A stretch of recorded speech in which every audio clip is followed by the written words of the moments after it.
when I say we have 2 years to save the world, it begs the question, who exactly has 2 years to save the world?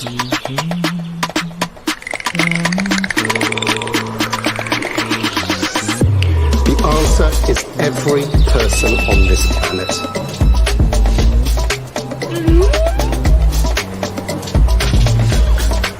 We still have a chance to make greenhouse gas emissions tumble.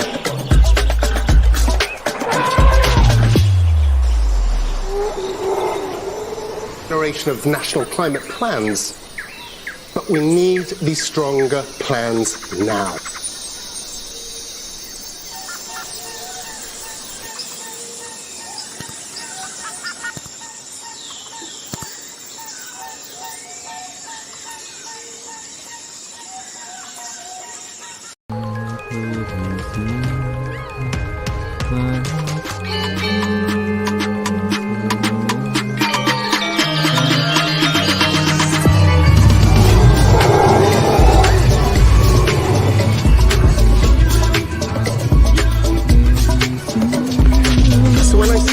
We have 2 years to save the world. It begs the question, who exactly has 2 years to save the world?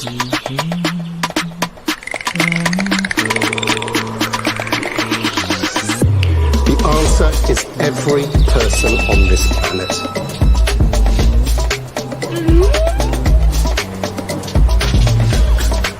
We still have a chance to make greenhouse gas emissions tumble.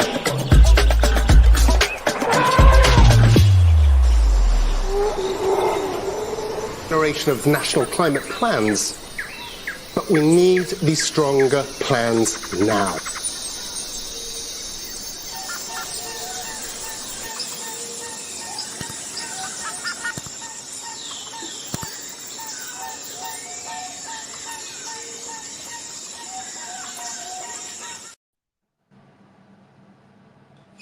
Hello, and welcome back to Reeforesting for Peace, where we ignite the change through the power of storytelling and the magic of filmmaking.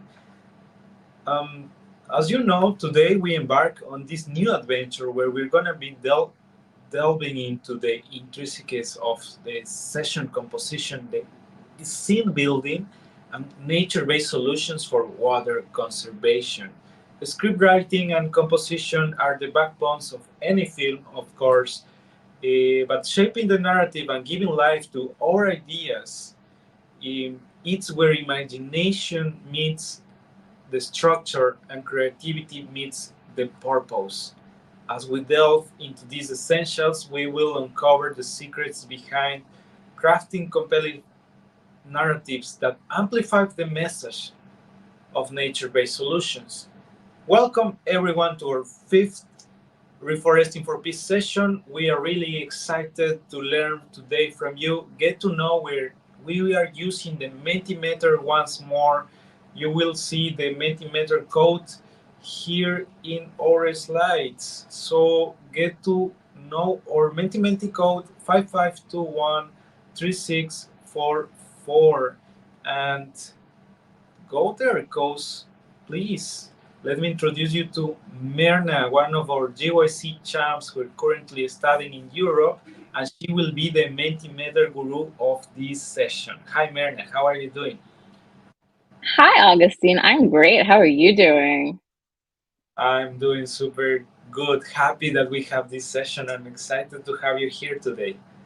Yes, I'm so excited. You guys have been working on Reeforesting for Peace for so long. It's so cool to be in the 5th session, moderating the Menti. Nice, yes. And don't forget our partners, Mafilm, CBA, Eco Interpreters, who are helping us in the interpretation in 4 languages. If you are not hearing your right language, change the ones that we send you through emails. Trescon, Sankari Studios, Youth Climate Report, and Alta C, of course, Youth in Green, who is our fiscal sponsor. So today, let's introduce the hosts. I am Agustin Ocaña, the chairperson and co-founder of GYC, and today we have I want to let everyone knows out. Congratulations, Hannah, because she finished the university and now is a professional. Mhm. Thank you, Agustin. So good to see you, and I'm super excited to be here. Thank you for the introduction. I'm so happy to be a volunteer as well here in Global Youth Coalition and supporting this Reeforesting for Peace initiative. So let's see what we have to learn today. First of all, I wanted to remind you all about the languages. If you have requested language interpretation, be sure you are watching us from the right YouTube channel link. You can find them in your email. We will drop the links in the main chat in case you want to change to your mother tongue or preferred language. And don't forget to subscribe. Use your phone because one thing we really want to work on is the engagement. So make a story, use your phone, and don't forget to subscribe. As well, I wanted to remind you all the rules of engagement. Don't forget that we want to make this place a respectful environment for all of us, filled with dignity, and pay so much attention to our speakers that are putting so much of their energy and time to provide these valuable sessions. Now, here is the social media. Use your phones, take a picture, and we would like to encourage this positive influence in social media so we can learn from one another. And we would love to see your stories and be forwarding them in online. Um, Let me introduce the team. Of course, Hannah, one of our volunteers from Mexico. We have Bianca Malfert from Bolivia, who is helping us tirelessly into the social media, who is producing this session. Irene Delfanti, together with Creative Broadcast Agency with Christian McConnell, and of course, Lujane Ramosi, who is right now attending a very important meeting as a youth negotiators of her country, Egypt. Let's keep it going, and don't forget to. What is this? This is the attendance form. yeah, this is like a great way for all of us to make sure that we're here. So use your phones. You can scan that QR code and fill it out.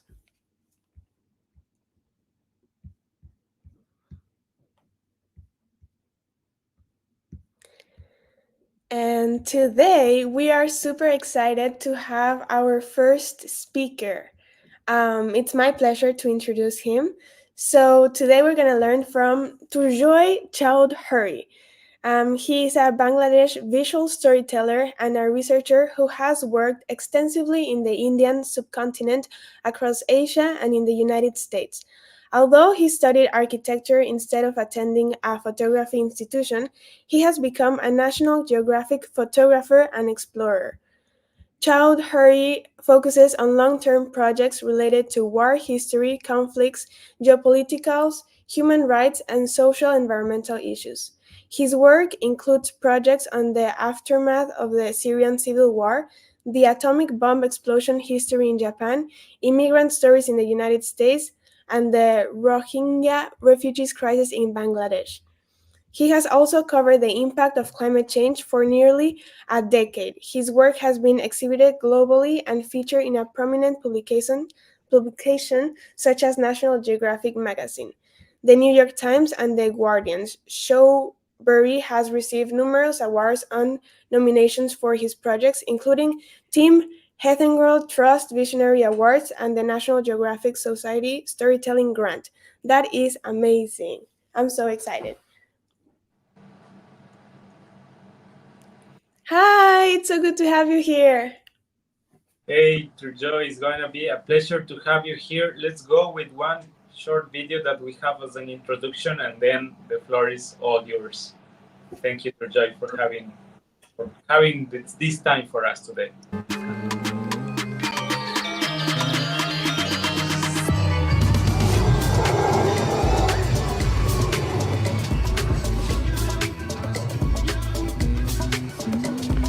So when I say we have 2 years to save the world, it begs the question,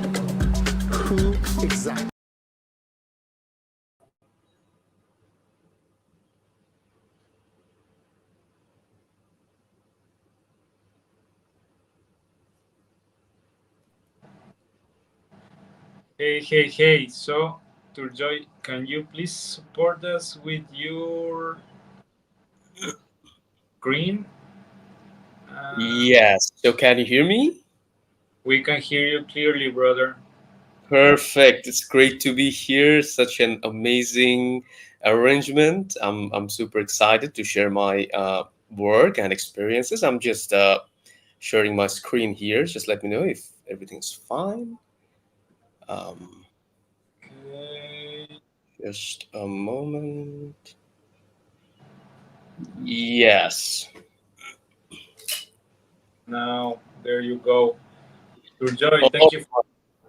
And yeah, the floor is welcome. yeah. So, yeah, I come from Bangladesh, the country one of the most vulnerable to the impact of climate change. And for nearly a decade, I have been covering the impact of climate change in this region on the front line. So, I have covered floods in different times. And Bangladesh is a riverine country, so we get to see river erosion on a very regular basis. And I have been following the courses of rivers all around the country and the Indian region. And of course, I have been focusing on the stories of climate refugees because there are like millions of people every year. They lose their lands and they move from one place to another, living in the temporary shelter. So back in 2015, I found a community of climate migrants in India. I started working with this community, and I worked nearly for 2 years. And after losing everything, they migrated to West Bengal, the city named Kolkata, and unfortunately, they ended up being a community of scavengers. Now, uh, when this kind of stories I'm working on, one thing is extremely important to build a relationship to these people. Spending lots of times are important to understand their lifestyle, understand their struggle, understand uh, what are the things that needed to be done. And as you can see that the environment here is horrible, but kids are always kids, right? So they find happiness in no matter what the situation is. So another very interesting thing I observed there, that as you can see, there's some still life photographs. Now, when the kids go to the dumping ground, waste dumping ground, uh, they find certain objects that those are, some people have thrown those away as trash, but for these kids these are precious. So they collect all these objects and bring to their friends. And I found that extremely fascinating. Now, from the moment of being a climate, losing house and everything, land, being climate migrants, and how their life change through different stages, and the way uh, they sort of rebuild their life in a very unexpected way.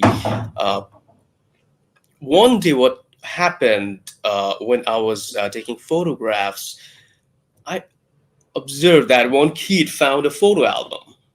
Now, they were super excited. He was sharing this photo album with his friends, and I observed that they were so curious about these photos, these photographs. And of course, I was working there as a photographer. This was a pivotal moment for me. I decided that the photographs I was taking, I will print those out and I will gift those photographs to them. I started doing that. Of course, that helped me to build a very stronger connection to these people But at the same time, another thing started happening that was extraordinary. That when every single time when I was gifting my photographs to them, lots of stories started to reveal that I was not able to capture in photograph. I decided to make films. I decided to I need to document those stories behind my camera. Now, the problem I had no budget for filmmaking. I had no logistics, neither I had any crew. I only had an iPhone. To be more specific, the model number was probably iPhone 6 in my pocket. So, what I did, I just decided that I'm gonna be documenting everything behind the camera with my iPhone. So, now I'm gonna share one of the clip, and this will be even more clear what I'm talking about, why this is so fascinating. So, this is the photograph, one of the photographs that I took there, and I went back to them. I gifted this photograph to them. এই কাটাচ্ছিলিস এই থাকতে দেখ এ কি করছিল মানে এই আটার বয়ম তুলছিল খুলতে পারিনি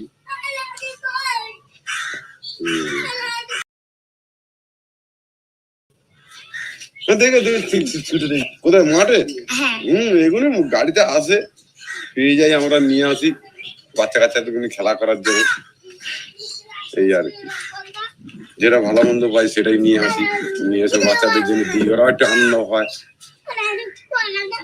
এই আরেকজন কলা খায় বলে আনন্দ করছে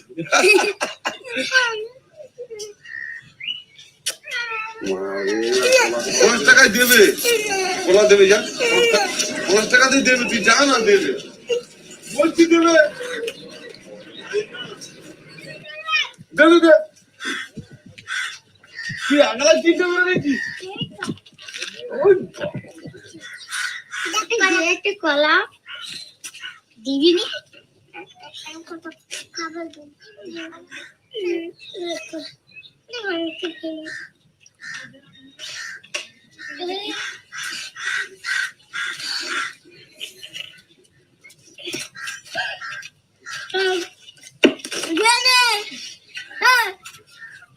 তোরা ধরে যাচ্ছে বলে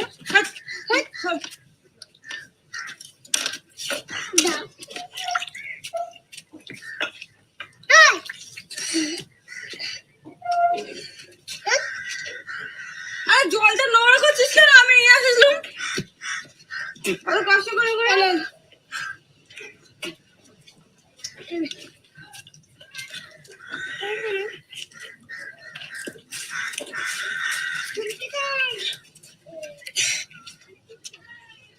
So, there are plenty of other video clips like this in that story. But the point I want to make is that what I learned, as you can see, that from the moment of giving that photograph to the kid, that was about one story, and how the story spontaneously started flowing from one point to another. And my process was following the intuition. It was not scripted, it was not well planned, but the process was trying to understand the flow of life of these people, and I just followed that. Now, the project is called Life in Waste, and in Instagram you can find a dedicated page of this project. If you're interested, you can scan the QR code, and there are plenty of other still photographs, plenty of stories, and other video clips like this, and all together you'd be able to see the bigger picture of the community. Now, going back to recently, this picture I took recently back in 2022. In this region of India and Bangladesh, we had the most awful flood in last 100 years. And of course, I wanted to cover, but this time something different happened. Uh, I was constantly uh, asking myself that how I can tell these stories from a different perspective. Because in what happens is that in visual storytelling, when we keep telling the stories in the same way over and over again, at a point it loses the impact factor.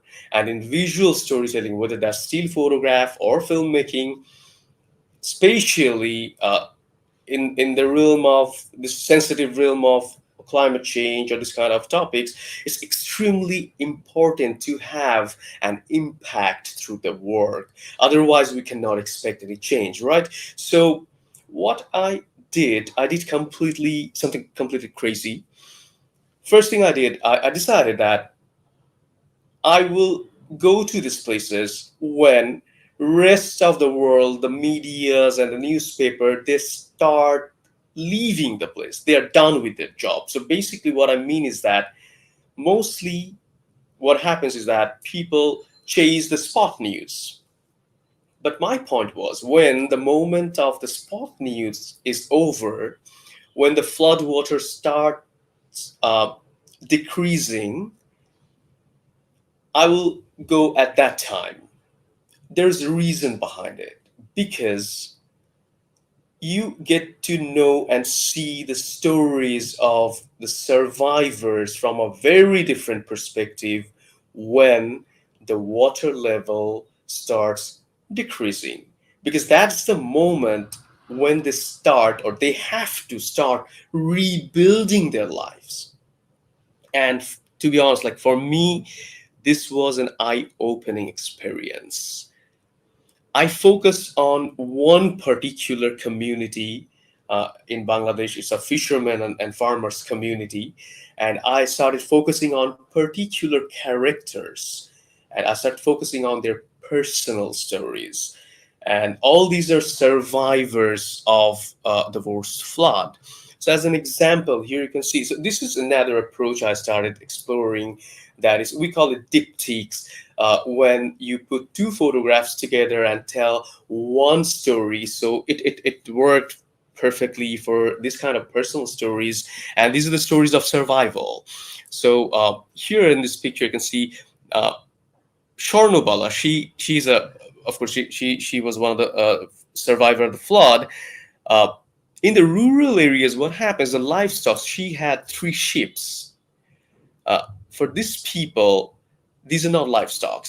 They are just like their family members.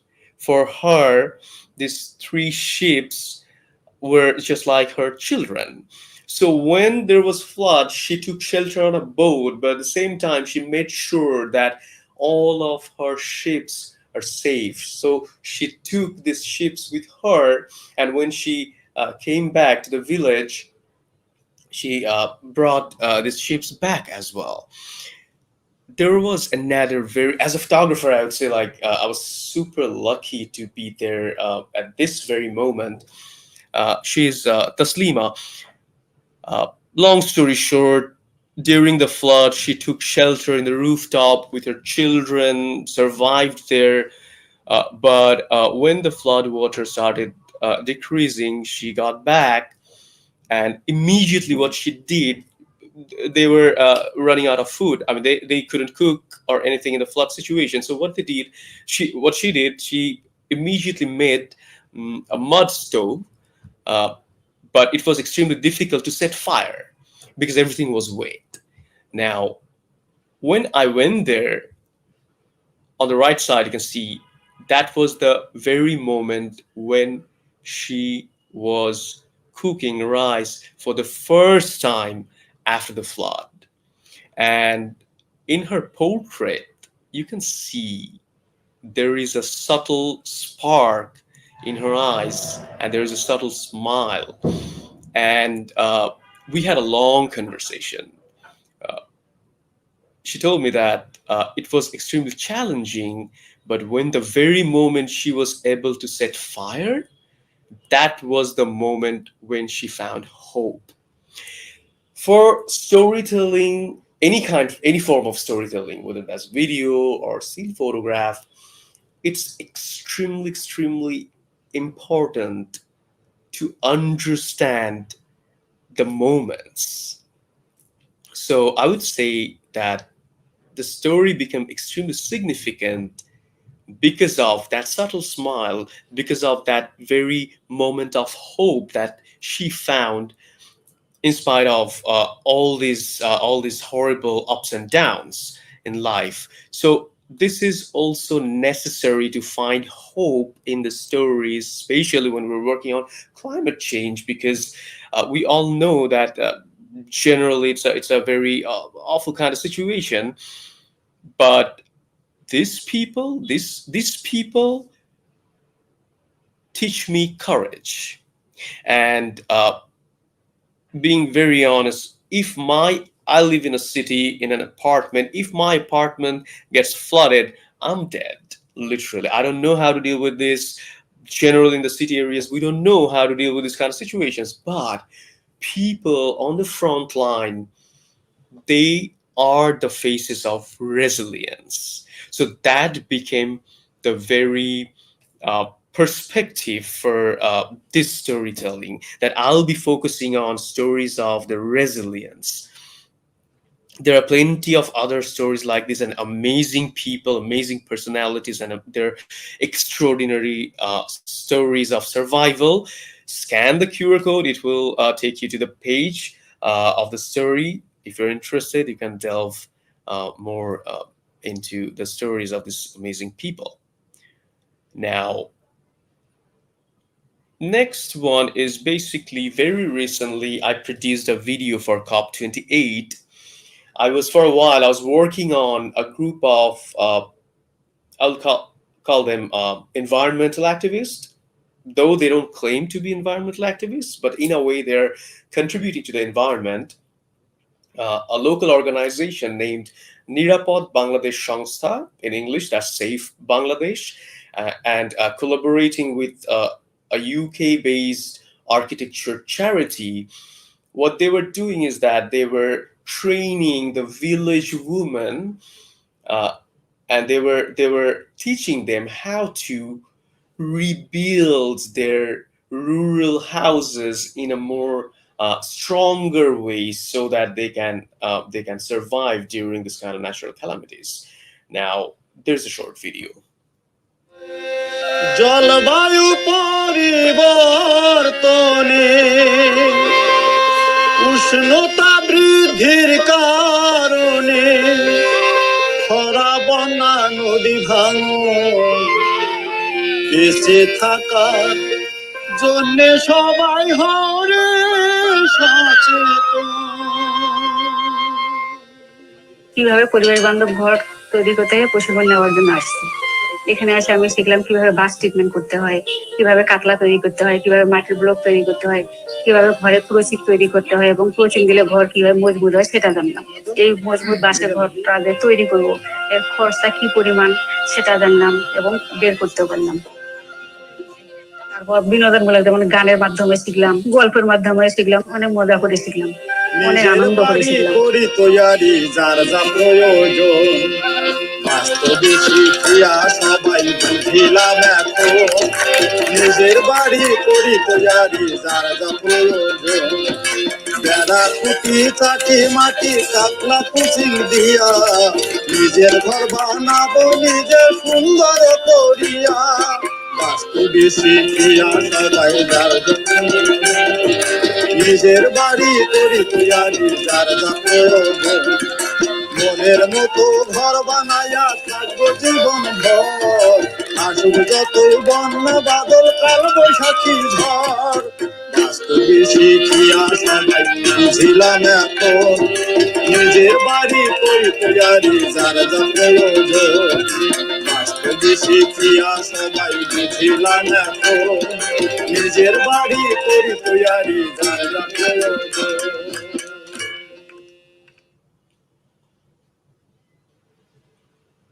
Right. So for this particular video, the process was basically understanding their process of work and understanding how they resonate. And when, as a filmmaker, when I was working there, something very interesting, a very interesting thing happened, that I started uh, working on the script while working on the field with these people. What I mean is that as a storyteller, this is extremely important to understand the community and the people that we're working with. Because at the end of the day, what I believe that these people, they are gonna lead you to figure out what their story should be. I don't think as storytellers, we should impose any preconceived idea that, okay, the story should be like this or that. Of course, we have to build a narrative, but the narrative should come from the people that we are working with. So that was my last video clip. And of course, you can find me on Instagram. There is my website. And if you want to get in touch with me, the best way would be shooting me an email. So that's all. Amazing, Turjoy. Really happy to have you today. I'm really touched what you mentioned, and for sure there are so many questions, because I would like to make you questions, but then I remember like there's people out there also wondering what's going on. So please, let's welcome Myrna Ahmed. She is the one behind the Menti Mentor. And Myrna. Hello again. Let me share my screen and show you guys the questions we have so far. So the first one is easy. How did you get into working with National Geographic? Wow. Okay. So yeah, I get that question a lot. If I want to answer this question, I'll have to tell the stories of my last decade-long journey. So it took me 10 years to be there. But long story short, I kept working on the stories that I really like to work on and I really care about. And at a point, one of the editor from National Geographic, she found my work, and then they offered me to join the magazine. So basically, keep working on yourselves, no matter Keep what. working hard. Keep working hard. Follow your intuition. Keep working hard. Let the universe take the lead. Amazing. And the second question is, well, related. How to get noticed by the media as a young photographer without any professional experience? Well, so again, this answer is going to be extremely long, but long story short, I would say that so I started doing photography when I was a student. I was studying architecture, so technically I'm an architect. But that time I had a camera, and I was very much fascinated by the art of documentary photography and visual storytelling. So when I was done with my education, by that time I already had my portfolio. So one suggestion would be, no matter at what stage you are in right now, keep working on your portfolio if you really want to get noticed by any kind of media platform or anything, because at the end of the day, your work is going to take you there. Amazing. Another question we have is, do you ever struggle with taking pictures of people suffering, like the ethical side to photography and storytelling? Such an important question. Of course, yeah, there are plenty of moments, because and we will have to face this kind of situation, especially if we decide to work in the sensitive topics like war and conflicts, or this kind of environmental calamities. Um, of course, I mean, there were moments when I struggled. So there is no easy answer of this question, but I'll put it in this way that, of course, it's necessary to follow the intuition. And also we have to keep this in mind, that what is the purpose of our work? If we really think that this the work we're producing that can eventually empower people, inform people, educate people. Oftentimes we have to make photographs in distressing situations. Those are not, I mean, of course, those are not very sweet, but there is always a bigger perspective of that. Maybe that one photograph can help other millions of people by building the awareness. So it's a little tricky, a little difficult, but yeah, that's how it is. Such an insightful answer. Like, it must be super difficult to navigate. I wouldn't know how to do it, honestly. And then the last question we have is, if we want to do something about wars, for instance, what's happening in Palestine, but we don't live there, what can we do? Sharing stories through social media, does it actually help? Wow.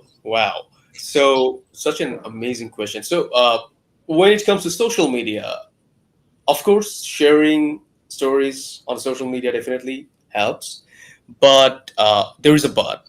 That is, we also have to be very mindful about the contents what we are sharing, because not necessarily all the contents that we get to see on social media are being presented or checked in a right way.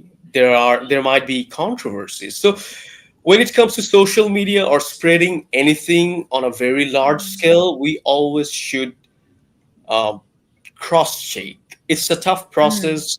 We always should ask ourselves twice that what would be the positive impacts or negative impacts, whether this content is, um, as we know, like there are lots of like fake news stuffs, there are lots of propaganda stuffs.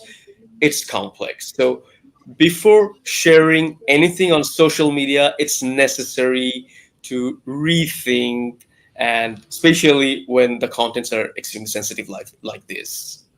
Yeah. Of course, check your sources always. That's it for me, and thank you so much for answering our questions. You're Yeah. welcome. Thank you so much, Merman. Thank you so much, Turju, for all of the presentation and information. I'm sure we all learned so much, and now we know how to tell stories effectively. So thank you so much for today, and hope you have a good day. Now to continue, thank you. To continue with the session, it's my pleasure to introduce to the next speaker. So today we're gonna meet Alannah Vellacott. Alannah Vellacott is a marine ecologist, science communicator, and an ocean advocate with 16 years experience working in marine research, conservation, and education in the Bahamas and in the Caribbean. Alannah's passion for the ocean began as a child during her daily play in an expansive mangrove ecosystem that bordered her childhood community in the Bahamas. This play bloomed into a career in marine science, with experience in shark research, reef health, and coral restoration techniques. Alannah is currently the coral restoration specialist at Coral Vita, where her daily work helps to restore the world's dying coral reefs. In her spare time, Alannah uses her skills as a free diver to create underwater imagery that raises awareness of the plight of our oceans. It's a pleasure to have you here, Alannah. Thank you for joining us.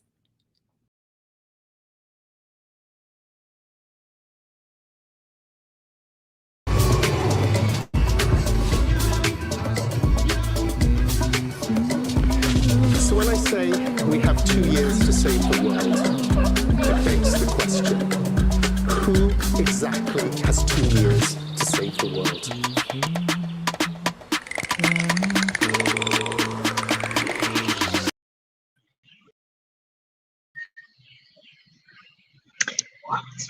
Hi, thank you so much for having me. Again, my name is Alannah Vellacott, and I'm currently located in the Bahamas at Coral Vita.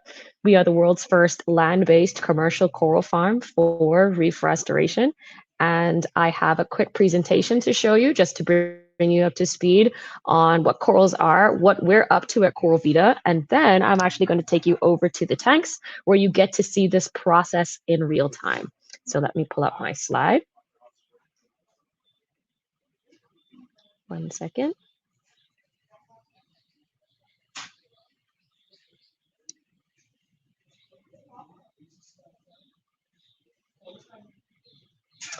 Okay, so again, I'll be presenting on Coral Vita. But first, a little bit about myself. I'm the coral restoration specialist at Coral Vita. We've been around for about 5 years, and I've been with the company just about since the very beginning. My job description has kind of morphed over the years as we are still a very small company. However, at the moment, to keep myself sane, I kind of divide my job into two halves. First would be our ocean operations, or our field operations. I'm a scuba diver, and I've been scuba diving for over 17 years. And so I'm pretty good at it. Anything to do with in-water operations, whether that's coral surveys, looking for healthy wild corals to bring back to our farm for our process, looking for new sites to restore, taking care of our in-ocean nurseries, I have a part in.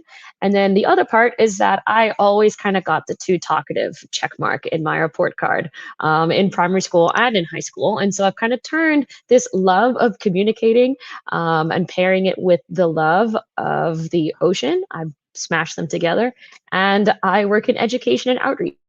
So I speak to student groups that come to the farm, tourists that come to the farm, as well as locals, and of course, people like you. So first, my question to you is, when you think about a coral reef, what do you think of? If you visualize a coral reef, what comes to mind? What colors, what creatures, what uses, what importances? And I hope that you think about this image as we go through the presentation, because at the end of it, you're going to see coral reefs in a whole new light. But firstly, what is a coral in the first place? We kind of understand what a coral reef is in a way, but let's dissect what a coral actually is. For some of you who don't know, corals are actually animals, but they do have a plant component and also a rock component. So if we zoom in, kind of using a magnifying glass, if you take a look at a coral, you'll discover that corals are actually animals. Most corals are colonial animals, meaning that they're made up of hundreds of thousands, depending on the size, could be millions of these little individual creatures called coral polyps. They are a part of the phylum Cnidaria, which basically means goopy bodies, stinging cells, lives in the ocean, and corals are just a very small section of that phylum. The photo over on the right, you'll see a really cool illustration of what a coral polyp looks like and its anatomy. So it has tentacles, stinging cells, a mouth, and a stomach. And that tells scientists that corals are also predatory animals, which is hilarious because the slide before, this elkhorn coral here that you see does not look like an animal, and it also does not give predatory. But it is, and that's so amazingly cool. So as predatory animals, they're eating other things to make energy, and their prey is mainly a type of plankton. However, they do have a secret powerhouse that lives within their tissues. It's a type of marine plant, or it's a type of algae called zooxanthellae, and together they have a symbiosis. In this case, though, it's a mutualistic symbiosis. So kind of think Venom, but at the movie Venom, but at the end of the day, they're both working together for a common goal. It's a you scratch my back, I scratch yours type situation. Both partners, the coral polyp and the zooxanthellae, have a part to play. So for the zooxanthellae, what's really cool is that they are photosynthesizing. And when plants photosynthesize, they make energy, and they also make oxygen. And zooxanthellae's part of the deal is to give that to the coral polyp. And then in exchange, the coral polyp then gives the zooxanthellae shelter, a place to stay, and also waste products that plants love. So again, it's a you scratch my back, I scratch yours type situation. But then also as a bonus, the zooxanthellae give corals their pretty colors, because otherwise coral polyps are completely clear. So if the zooxanthellae is purple, the coral is purple. If the zooxanthellae is green, the coral is green. I think you get it. But then the last part, and the part that you're probably most familiar with, is that corals secrete an exoskeleton. And this exoskeleton is made out of limestone or calcium carbonate. I do have some pieces here. These coral exoskeletons, they did not die here at the farm, disclaimer, but they're really cool to look at because across their surface, and you can see in the image on the left, you'll see lots of small holes. In each of those holes is where a coral polyp would sit, be connected to its neighbor, and together they all secrete this skeleton in the same way that you make your own skeleton, which is really cool. So now back to a coral reef. This is when species of corals of different sizes and shapes and colors and niches or niches all come together, they grow together, they create towers, they're connected by other creatures, and they create these amazing, prolific ecosystems. So I hope now that you look at this image again, coral reefs look way cooler. But speaking of how cool they are, they're actually very valuable. Coral reefs are one of the most valuable ecosystems on the planet. Annually, they generate $350 million for the Bahamas, but for the planet, they give us something called ecosystem services, basically stuff we get for free from nature. All of that is said to be worth $2.7 trillion in value, and that's a gross underestimation as to exactly how valuable reefs are.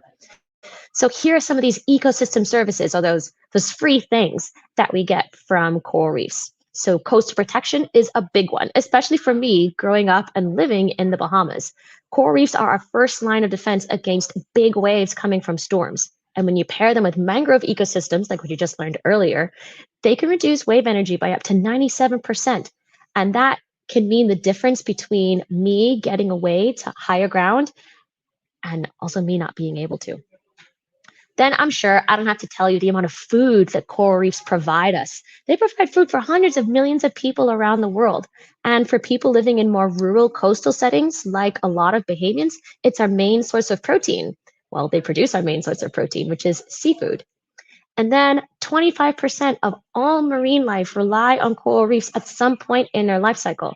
So that's 1 in every 4 marine creatures rely on coral reefs, whether that's to find a mate, to rest if they're migratory, to find food, or maybe that's where they spend their entire life cycle. So they're really, really important, and also they're really biodiverse. And because of that biodiversity, we are way more likely to find cures to today's diseases and illnesses through combing through that biodiversity.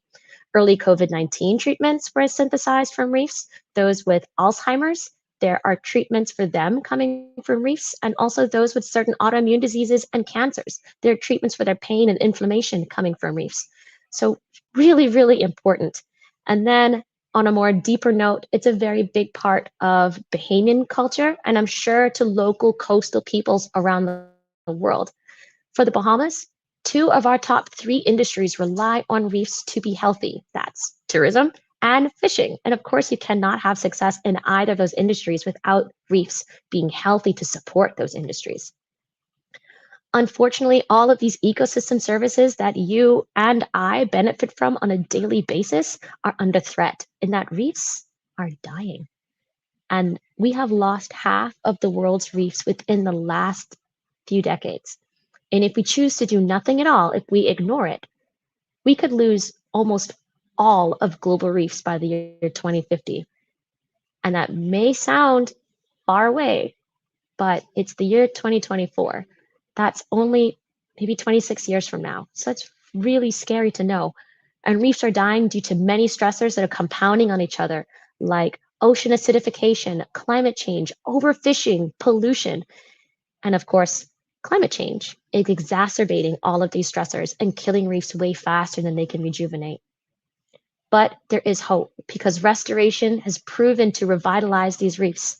Over on the left, we have a really degraded reef, not a whole lot of life going on, but after a few simple techniques and a few years of care and monitoring, the reef on the left, that's that same reef, rejuvenated and revitalized. However, there are current models that just don't scale up very well. We could lose 90% of reefs by 2050, so we really have to think about scaling up that impact. And that's exactly what we're up to at Coral Vita. Again, we're the world's first land-based commercial coral farm for reef restoration specifically, and we're working on creating a global network of these high-tech coral farms to scale up that impact, to ensure that we do not lose 90% of reefs by 2050, and to ensure that our oceans can remain healthy for future generations. What we're working on is accelerating corals' growth through using specific techniques, and also working on bolstering their resilience against the effects that climate change is having on our oceans. Climate change is making our oceans warmer and more acidic, and corals are a very picky creature. They can adapt, but the rate that climate change is changing our ocean temperature and our ocean's pH is too fast for corals, and they can't keep up. And this is something that we hope to solve at Coral Vita. And this new approach unlocks scalable revenue models. I did mention that we are a commercial coral farm, and we have kind of two main pillars of restoration, of revenue, sorry. One is restoration as a service. There are many stakeholders who understand how valuable reefs are, and through that would want to restore reefs for the good of their own country, for the good of their business, or for the good of their group. That could be governments, resorts and developers, cruise ship operators in case they need to dredge a new jetty. They can hire us to move corals out of the way of that impact and protect them by putting them somewhere else where they can survive and where people can still enjoy them. And speaking of people enjoying it, we're also an eco-tourism center where locals, students, visitors can come and understand how important reefs are and also want to take care of them. We can restore reefs until the cows come home. However, if the public does not understand how important they are and their part that they can play, the work that we're doing is pointless. And also, Coral Vita is not for our co-founders. Wherever we establish a Coral Vita, it could be Coral Vita Mauritius, Coral Vita Japan, Coral Vita Saudi Arabia. The Coral Vita would be for that community and to foster that love and that caretakership of reefs to that community. And we've been doing a great job so far. We won the Earthshot Prize in 2021, where we won £1 million to continue our work in the Revive Our Oceans category. And that was such an amazing day. We've had lots of press, and I'm really, really excited to show you what's going on in the tanks. So if you'll just give me a moment, I'm going to move over.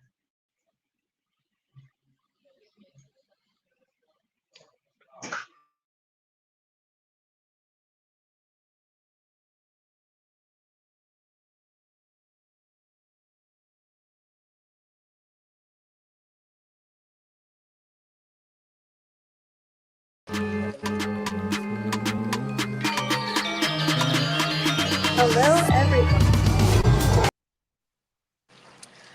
Hi, everyone. Cool. So we are over here at the tanks.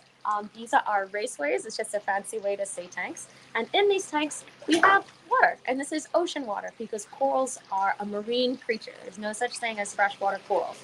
And in here, you can see every step of the process and how we can grow corals at accelerated rates or encourage them to grow at accelerated rates. So firstly, it starts with wild corals. First, we go over to a reef, we figure out if we can rehabilitate it or not, and then we get to work and we pick up wild colonies of coral. So here we have a living coral colony, and if you take a look at kind of all of those small lumps across the surface, each of those lumps are a coral polyp, showing you that this is a colonial animal, an actual living creature, which is why I have to put it back in the water. And so how we can encourage them to grow at accelerated rates is through a process called microfragmentation. Essentially, taking these wild colonies of coral and then using a special tool called the diamond bandsaw, we skillfully cut small fragments of coral, like this. So science has found that when you cut a coral, it triggers a rapid growth response in the same way that your skin would respond if you accidentally scratch it. Your skin begins to regrow, to grow over that wound. And corals are doing the same thing when you cut them skillfully.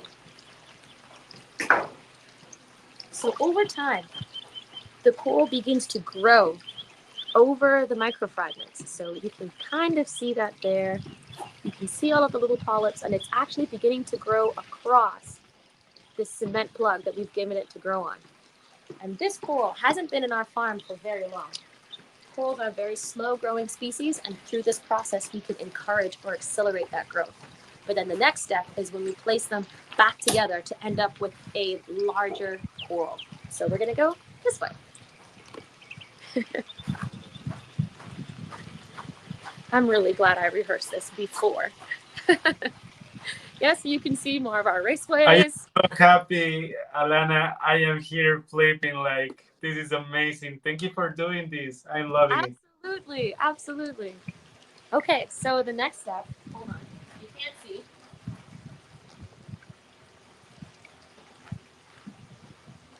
Okay, so you can kind of see it, and I'll bring it up closer so that you can really take a good look. So the next step is we take those microfragments, granted they have to be from the same coral colony,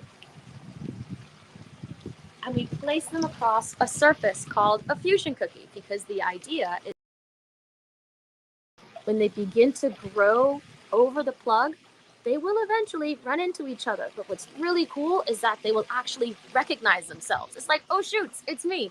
And then they fuse and they become and act as one coral colony. You can see where they're touching there. I have an even better example to show you of a really successful coral cookie.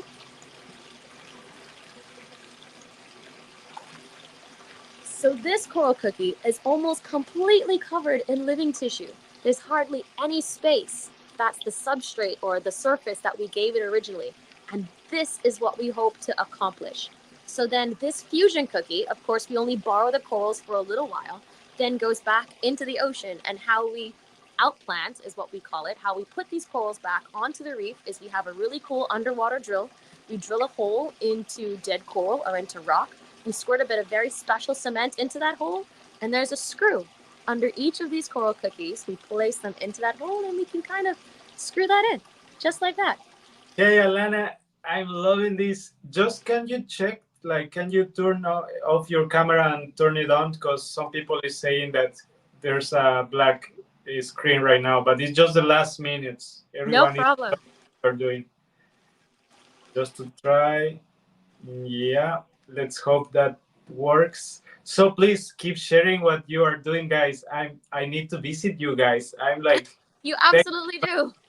I really need to go there. Please, Alannah, we're hearing you. So hopefully everyone can see me now, but I'll definitely show you this cookie again, just in case you missed it. So this species of coral is called staghorn coral, or Acropora cervicornis. And this species of coral is a very quickly growing species. This species grows maybe 12 to 15 centimeters a year. And using this microfragmentation process combined with using a fusion cookie, we can accelerate that growth and end up with a larger coral in the fraction of the time it would take a small, tiny coral to grow to this size in the wild without this process. Let me put this one back.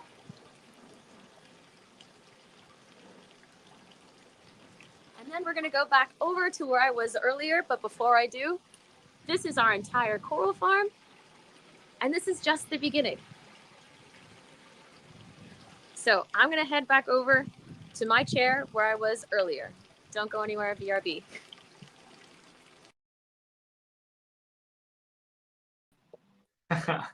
Let's wait for Alannah, but you guys, did you enjoy that? All those pools? I am right now having so many ideas, and so blessed we are, guys, to see this here with Alannah, and the process that the corals are growing, then they are taking them in new positions.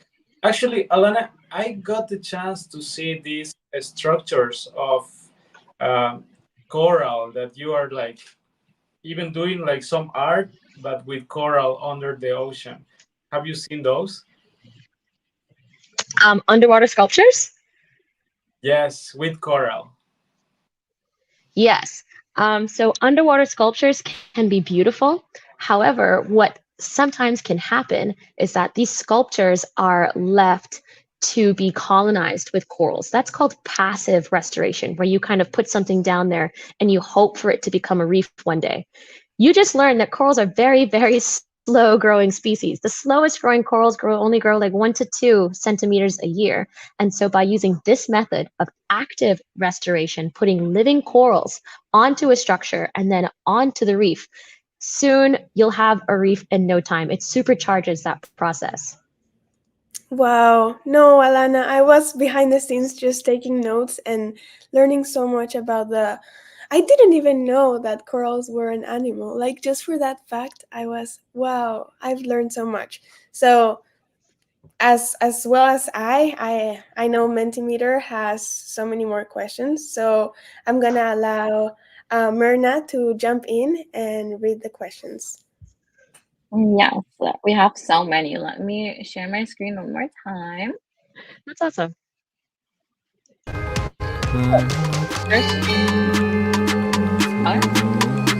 first question We love it. The first question is, how did Coral Vita start, and how do you start a business in sustainability? Okay, so I'm going to do my very best to answer these questions as I mostly work in the field. But Coral Vita got started.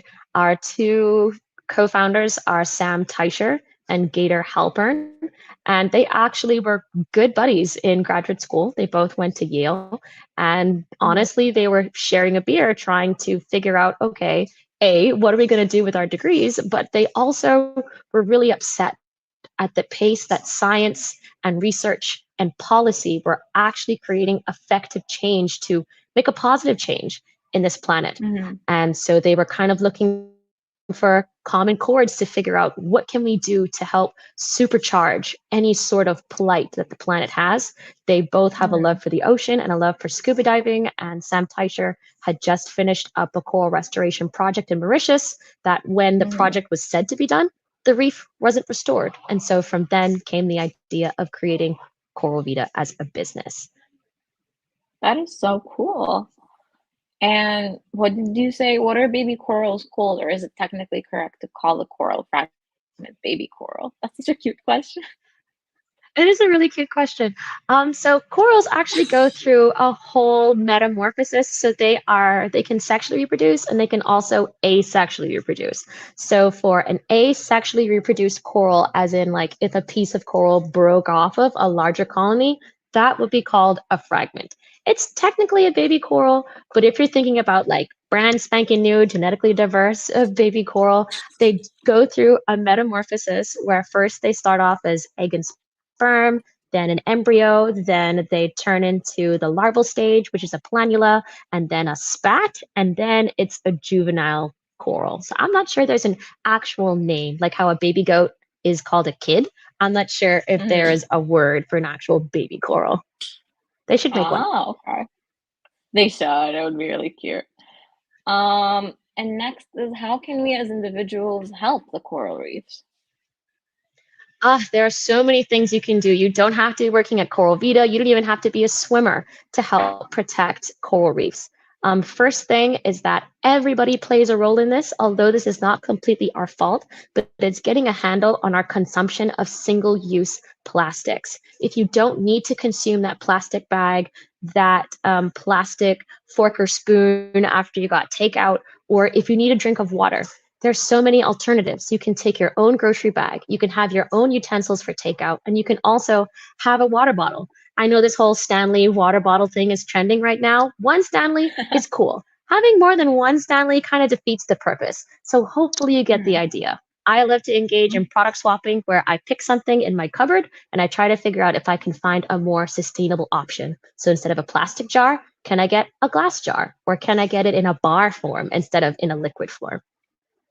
That is so valid. I hate plastics.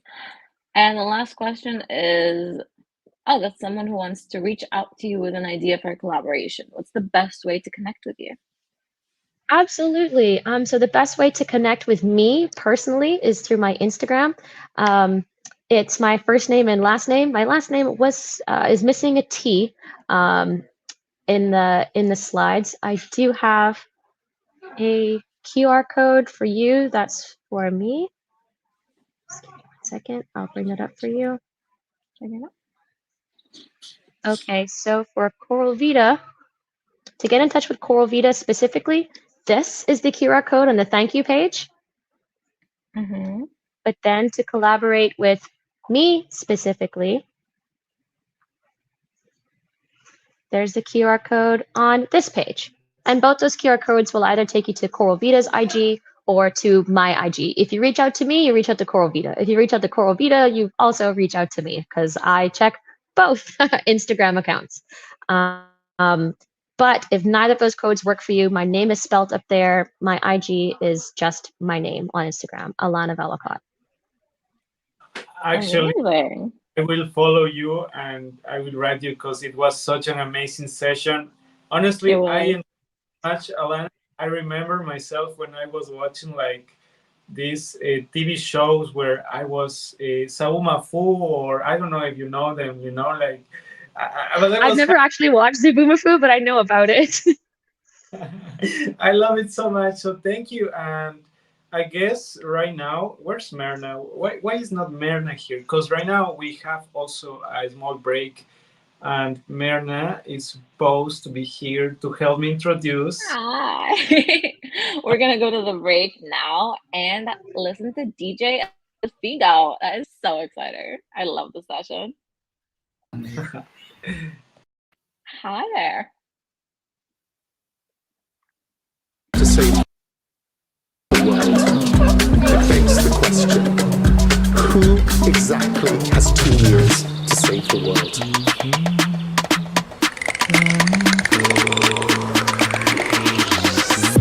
The answer is every person on this planet.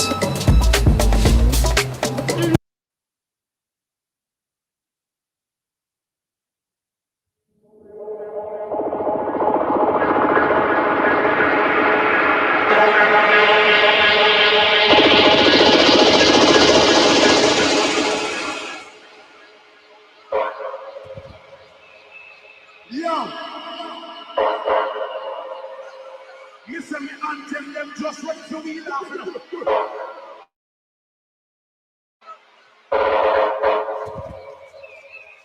Tune again, tune again.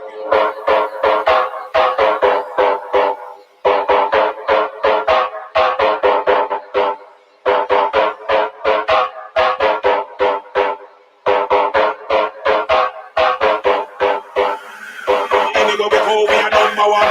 Kill all the sound them one by one. Anywhere we go, we are number one. Kill all the sound them one by one. Anywhere we go, we are number one. Kill all the sound them one by one. Anywhere we go, we are number one. Kill all the sound them one by one.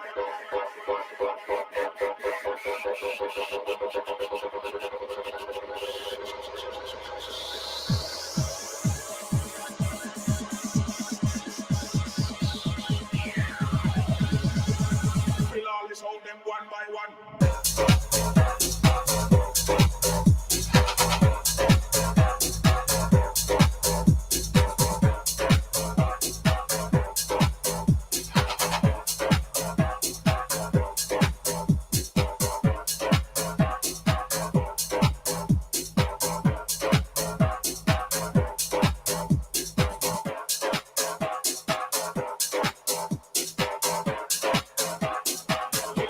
them.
Wow, Elfigo, can you hear me?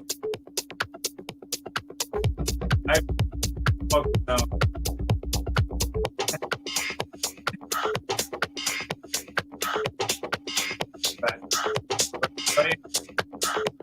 Hey, ma'am.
Brother.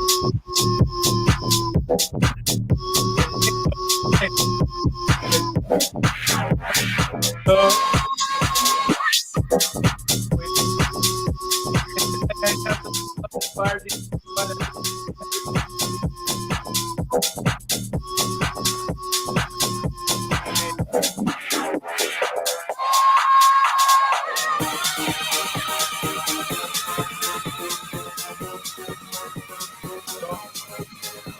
Over now.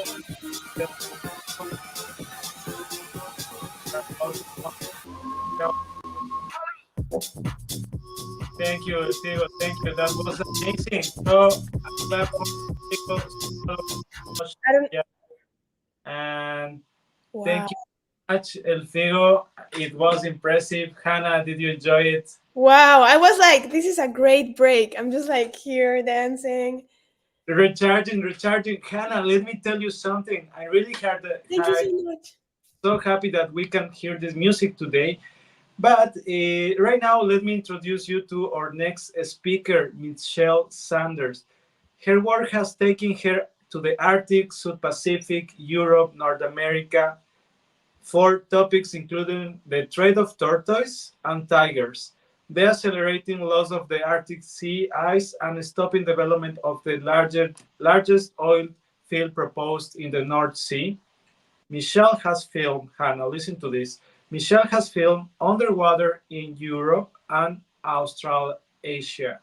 She has worked with a variety of mediums from traditional documentary to short form viral content, reaching global audiences on a range of platforms for clients including Netflix, Project Impact, Stop Cambo, National Wild Federation, Human Society, BBC Digital, and more.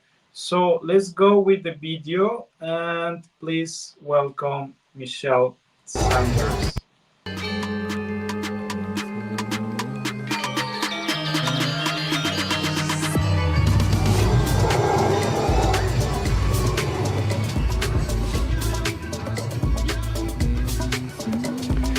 So when I say we have 2 years to save the world, it begs the question, who exactly? Hi, everyone. I hope you all can hear me. It's going to be hard to follow the amazing DJ set that we just had. But I am going to be giving a talk on visual design and composition. So how to complement your stories with impactful visuals. I'm just going to share my screen. Okay, let me see. Cool. Can we all see that? Yeah, great. Okay, so Yes. yeah, so visual design and composition. What is that? Basically, that is how to use visuals to best complement your stories. And to get into it, I'll start with a bit about me. Well, actually, first to say, visually compelling pieces help to catch viewers' attentions and to relay your message. So while visuals are not maybe the first thing to think about when you're thinking about telling a story, they absolutely are critical to getting your message across and keeping viewers' attentions, especially in our kind of very saturated media environment where we're seeing so many things all the time. How can we grab people right away? So a bit about me. I am a filmmaker with a background in social science. So I started by studying anthropology at New York University, and then a master's in biodiversity and conservation at Oxford. But throughout that time, I got practical training in filmmaking. I say that mostly to say that, you know, it's not a requirement to go to film school to learn how to use a camera. And it's not a requirement to have done that to become a storyteller. I've learned always practical experience, trial and error, picking up a camera and just figuring out what it does, doing a bunch of Googling. And I really, really support that as a method for filmmaking. And I also want to highlight, I'm not sure, you know, the different levels of skills that everyone has that's tuning in right now, but it doesn't actually matter what camera you're using. It's what you do with it and what story you're telling. So some of these cameras look kind of big, but really your iPhone is as good a thing as anything. They say, you know, whatever camera you have, that's the best camera because it's just about getting going. So I've done filming on a sailboat across the coast of Cornwall, documenting human-ocean relationships. I went to Norway and the South Pacific to look at deep sea mining, including shooting underwater for that piece. I also document events in London, specifically nature events. I'm based in London. Last year, I went to the Arctic to shoot a music film, which if we have time at the end, I will actually show for you guys. It would kind of be the premiere. Maybe show you a bit of it to shoot. Yeah, so a music film in the Arctic. I also regularly shoot for protest organizations in London to stop fossil fuel projects. But I also have a background shooting more commercial projects for the Oscars, the Apollo Theater, those sorts of things. And my passion at the end of the day is the ocean. So anything that gets me underwater is just my absolute favorite thing to do. So I figured I wanted to make this as accessible as possible. Not sure sort of what everyone's different kind of levels are with visual composition.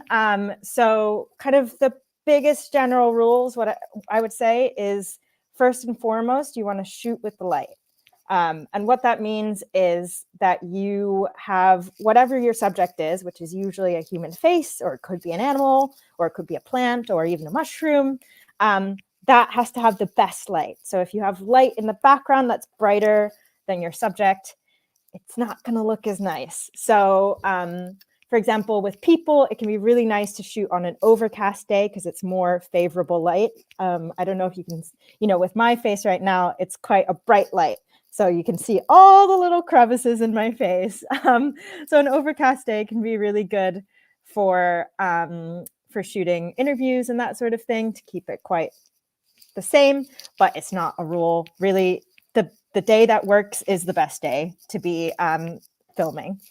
And then even though I'm talking about visual design and composition, I would also say that audio is incredibly important. And actually most filmmakers say that, you know, people will be happy with a shaky shot or, you know, something that's not quite in focus, but they won't listen to something with bad audio. So as good as you can get your audio, that is the first step, and then really focus on those visuals.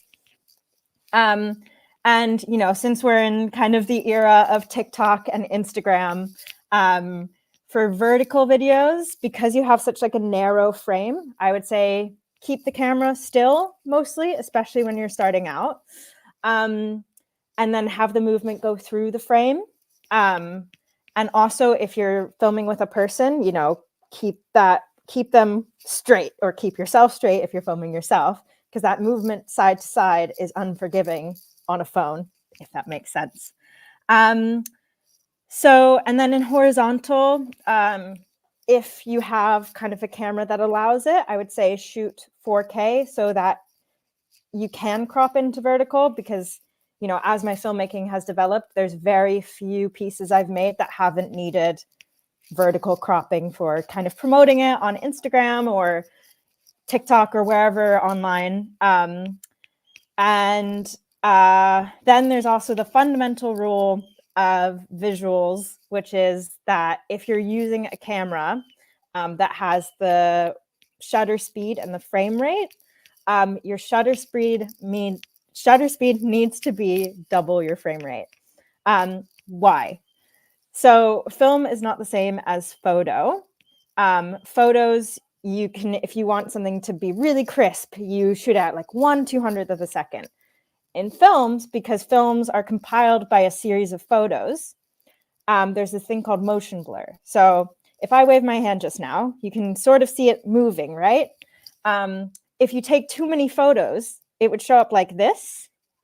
Whereas if you keep your shutter speed as double your frame rate, it shows up like it should. So shooting at 25 frames a second, I double that, that's 1/50th. Slow motion is 100 frames a second, I double that, that's 1/200th. So, and if that flies over your head, totally fine. You know, your iPhone's gonna do that automatically. Some of your cameras will do that automatically. But for those of you that really wanna try out new cameras, that's the way to go. Great. And then how to work with your camera. So this is a long process. I've learned a lot of times in different environments how hard it is to work with your camera in different ways. And I would say that this shot of me on a boat is like one of the, one of the hardest environments, because you have the boat rocking to side to side. So it's a question of like, how do I keep this stable? Two big things. So the first is you want to have 3 points of contact. So you can see in this image, I have my camera strap around my neck, and then I have my hand down here and my hand over here. And that will help keep you very stable. And then, you know, over time you learn how to like move your arms properly, even your legs. It's quite a physical thing. And that's going to help you have these visually compelling, stable shots. The other big thing is how long you hold the shot for. So at least 5 seconds of filming, but ideally 10. And it sounds like not that much time, but in reality, it's really painful. I still struggle with it, where I just want to move on to the next thing. Like I've shot 4 seconds of a flower, it's time to go. But no, you really want those 10 seconds, because you just don't know when you're editing how long you want to hold those visuals for. And then there's also movement. Am I going to move? Or am I going to have something move in front of me, in front of the camera? In terms of light, to get a good visual composition, there's this thing called a light meter on a DSLR, and you don't want to go above +1 or -1 on that bar at the bottom of your DSLR. Otherwise, it's called blowing out. And that means your shot is overexposed, so it just turns out white. You know, have you ever seen those images where like the whole sky is white rather than seeing the clouds and the blues and the grays or anything like that? So you want to kind of lock in on that -1 to +1, but ideally 0. But you can't always get it right. And the thing that you're looking for is that your subject has that, because sometimes it will be really bright in your background. You have to kind of ignore it and it will just blow out the background, but that's okay. If your subject is properly in focus and properly has the right light, you'll have a good visual design and composition.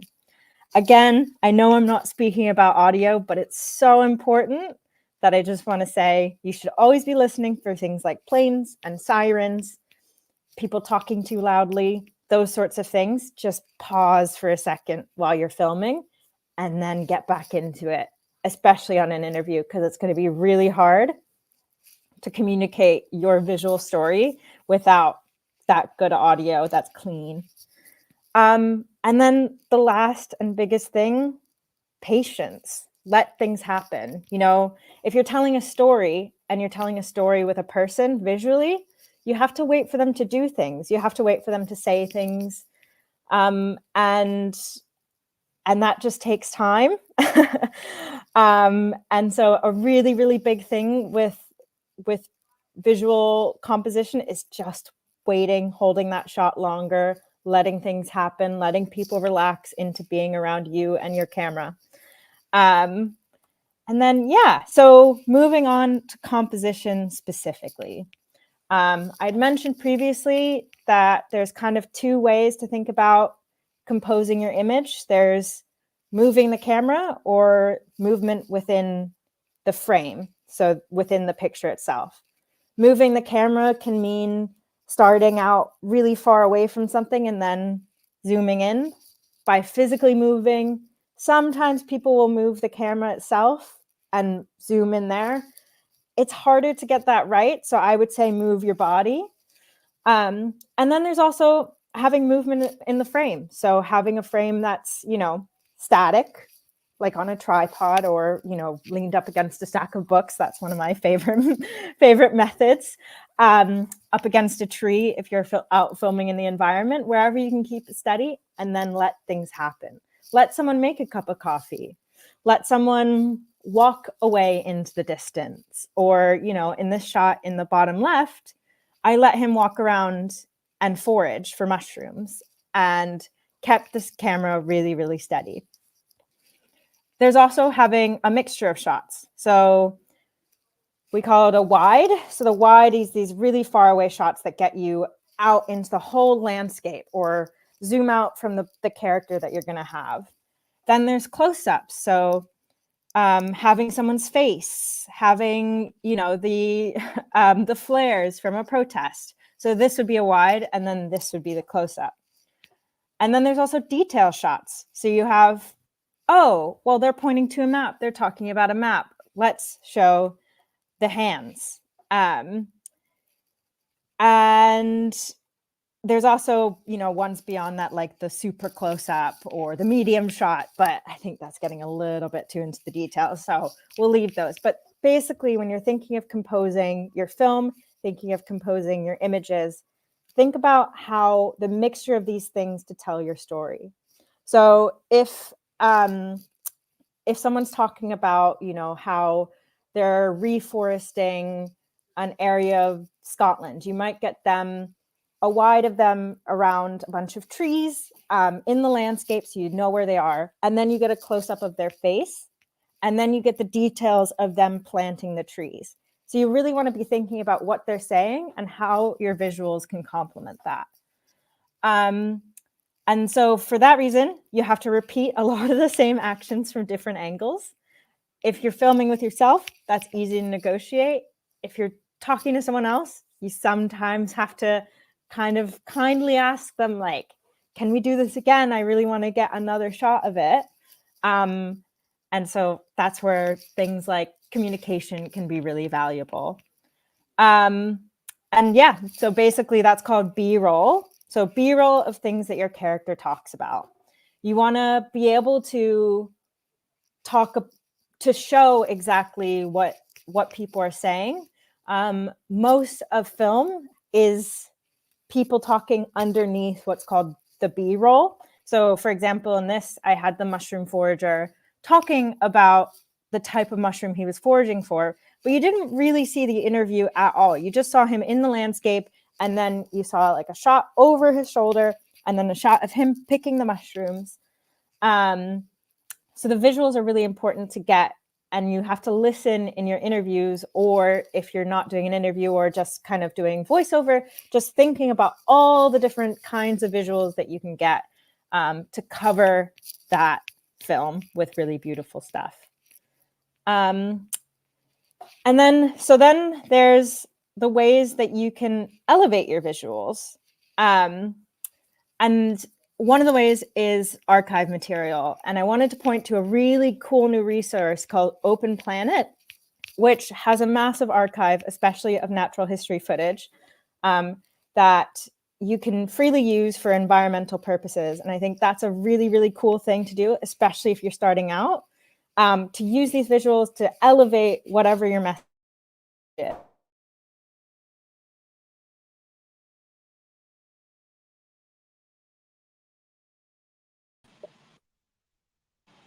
Hey, hello, how are you doing? I was just wondering, is it just me or Michelle Friest? But as she was sharing, patience is important.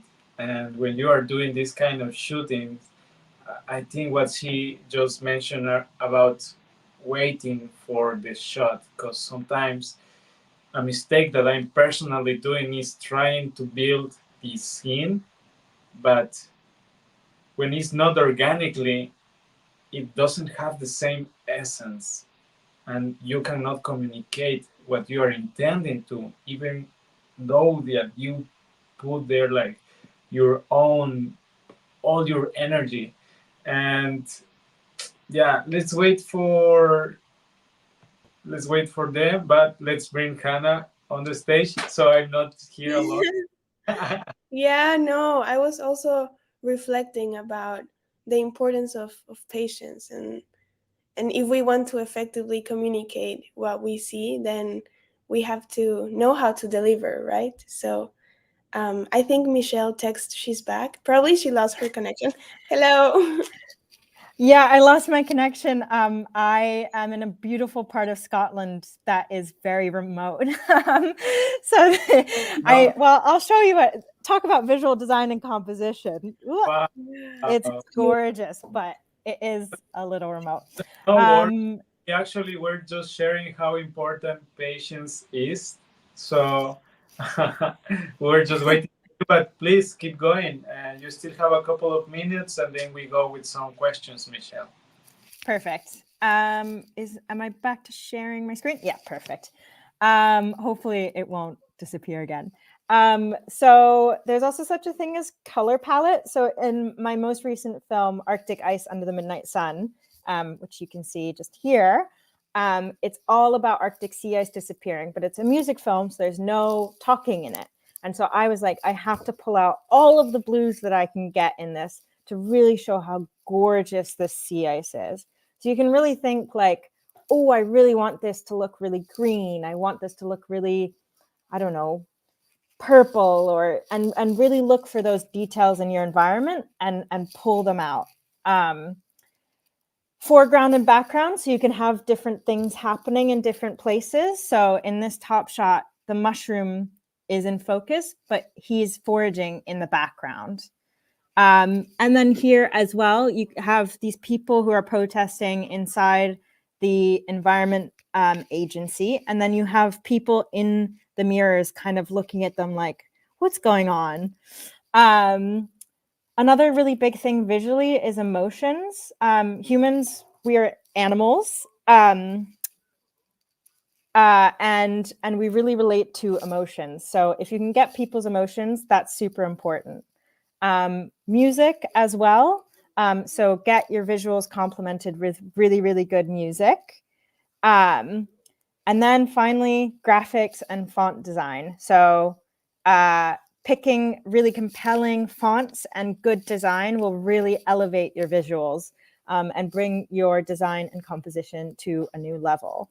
And I can show a little bit of some examples, but I don't know if I have time.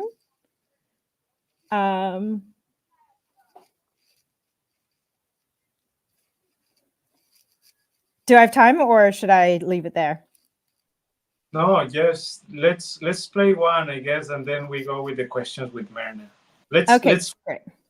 if the video plays, because I'm not quite sure. We cannot hear you now. I think you're disconnect your. Michelle, I think your mic is. Oh, sorry. Got it. Yeah, so I'm going to show just the first minute of the Arctic ice piece. I probably shouldn't share the whole thing because it's not released yet, but it will show you how much visuals can do. See. Yeah, so this is actually the first time I've ever shown it, so.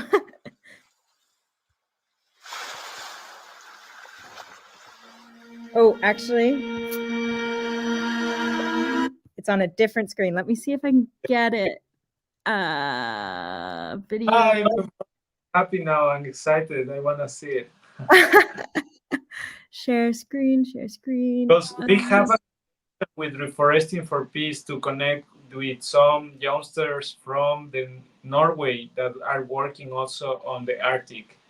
Oh, cool. That's amazing. Yeah. It's some plans for 2025, but let's see. Will it let me do my entire screen? Lost permission. No rush, not that much. Open system. I really want to get it to work, but we'll have to see.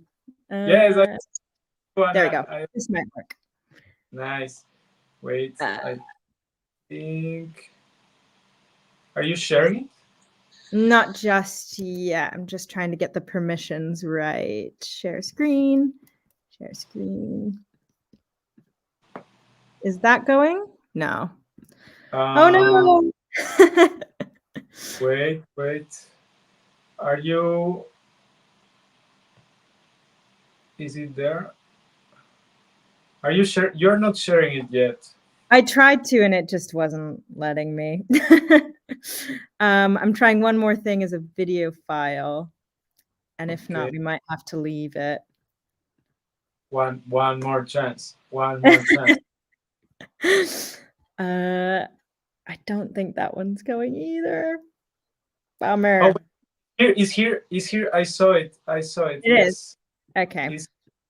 Can you make it again as a video? Yes, it's here. Okay. Does that work?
Polar bear. But that's a little sneak peek of what you can do with visuals, even in absence of people talking. That was beautiful, like actually mesmerizing. That's so pretty. And now we're gonna do some questions. The first one is, can you submit movies filmed on phone cameras to places like film festivals? How would that resolution look like? Yes, absolutely. I think there was a film that won at like Tribeca Film Festival, which is a really big film festival. I think it was called Orange, and it was shot entirely on an iPhone. And it doesn't just have to be iPhones, it can be Samsung. Samsung's really great. I would say the phone cameras have really, really good resolutions these days. So, if you can shoot 4K, that's great. Doesn't have to. 1080p is good as well, but it will say it in there, 24, 25 frames a second. That's all good. Okay, amazing. And the second and last question, because of a time constraint, what video editing programs do you recommend we get? Someone has an idea for a short film, but has never done anything with video. Great. Yeah, great question. I use Premiere personally. It has a monthly subscription and it's a little expensive. Final Cut Pro has an outright price, but also a little bit expensive. Some people use DaVinci Resolve, which I think is free. And then there's things like CapCut that you can use freely as well. So a lot of people use different things. There's lots of ways to use it. Okay, awesome. Thank you so much, Michelle. There are more questions, but we'll email them to you because of just time plan. Yeah, thank you so much. And thank you, Myrma, for the questions. Now it's my pleasure to introduce the next speaker. So today we have Inewe Neukimo. Inewe Neukimo is a 21-year-old student studying international relations and cinema at the San Francisco University of Quito. He belongs to the Waorani nationality from the Amazon jungle of Ecuador. In addition to his studies, Inewe is actively involved in the indigenous film collective called Mulu TV and the Amazonian Youth Collective. His primary focus is on empowering children and young individuals, sharing knowledge about how they can create positive change in the world through their voices and ideas, starting from their own communities. Inewe emphasizes the pride of being indigenous, encouraging youth to embrace it now and always. He believes that biodiversity is the essence of life and advocates for the united world built on love and empathy, working towards a better future for the entire planet. I'm so excited for this talk, and now let's see what we can learn from him. Es un poco de lo que es el cine desde los pueblos. Por eso el título de esta presentación se llama Historia desde los pueblos. Empezando por mí, para que me conozcan un poco, el nombre que tengo es en honor a mi abuelo que no conocí, pero el rostro y las fortalezas que tengo me hacen conocer mucho más sobre él y lo que la familia me ha contado sobre él. Y también quiero compartirles que yo, como nací en la selva, me encanta estar tiempo en la naturaleza y sentir la paz y de toda esa naturaleza alrededor de mí. Y también otra cosa curiosa sobre mí es que me encanta conocer a personas y saber historias, ya que en este mundo no estoy solo yo, sino hay muchas personas y muchas historias alrededor de mí.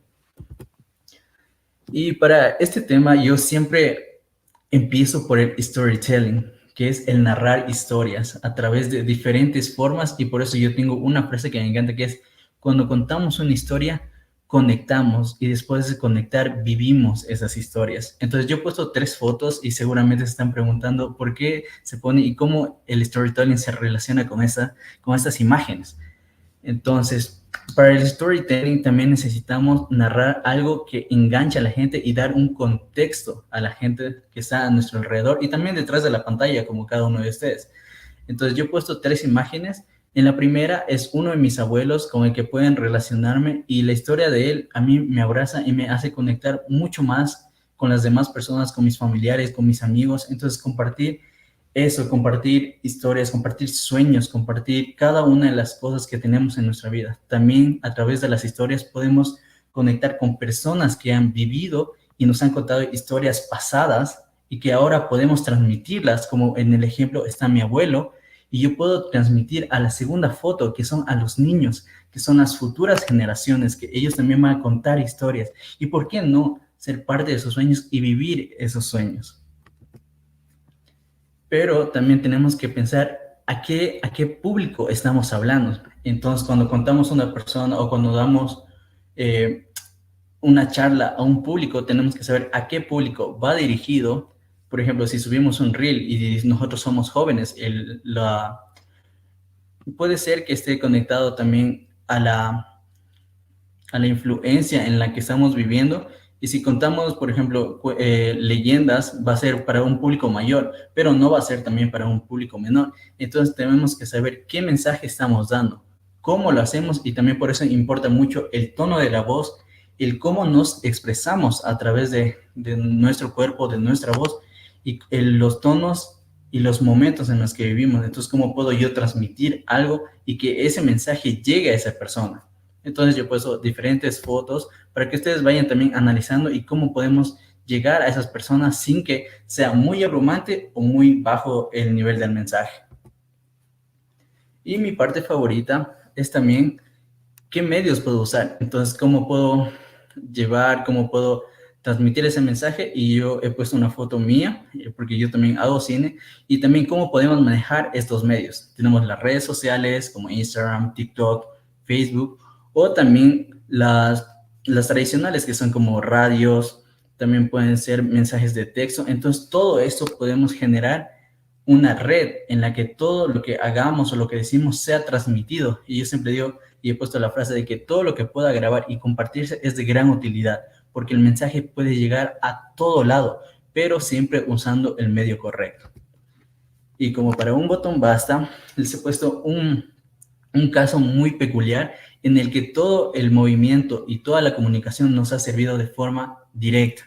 En mi caso, les hablaré sobre el Yasuní, que fue un caso en el que Ecuador decidía el futuro, el sí dejar el producto fósil, el combustible fósil como el petróleo bajo la tierra, o la otra parte era sacar todo y que la naturaleza se vea afectada por estos cambios.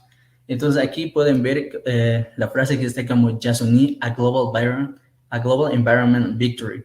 Entonces toda esta función fue hecha a través de personas, también fue hecha por indígenas, y también qué mensaje le transmitíamos a la gente. Entonces las imágenes que poníamos a través de animales, personas, el mensaje que llegaba a todos lados era a través de solo letras e imágenes. Entonces ese mensaje llegaba a diferentes partes del mundo, y no solamente fue en Ecuador, sino llegó a todo el mundo. Pero también tenemos que saber quiénes estaban detrás de esto y cómo esto funcionó para que todo el mundo que estaba apoyando o no esta solución o esta crisis que se iba a dar sabía sobre esto. Entonces llegamos a la parte en la que todos se pusieron de acuerdo. Aquí tenemos a Muyu TV, que es la productora de cine indígena en la que yo trabajo, y también varios colectivos. También está Jóvenes Amazónicos, Yasunidos, muchas conexiones que hicimos, y también les puse imágenes sobre las 3 partes del Ecuador: la costa, sierra y oriente, y también la región insular, que es Galápagos. Entonces, el mensaje que poníamos en redes sobre sí al Yasuní, poníamos un mono, poníamos un jaguarcito, y todas las personas dando su perspectiva, llegaba a diferentes partes. Entonces, eso fue el mensaje que captó a todos, y no solamente fue hecha por nosotros, sino salimos a las calles, pusimos hashtag sobre sí al Yasuní, sí a la vida, sí a la naturaleza. Entonces, el mensaje no solamente quedó en el Ecuador.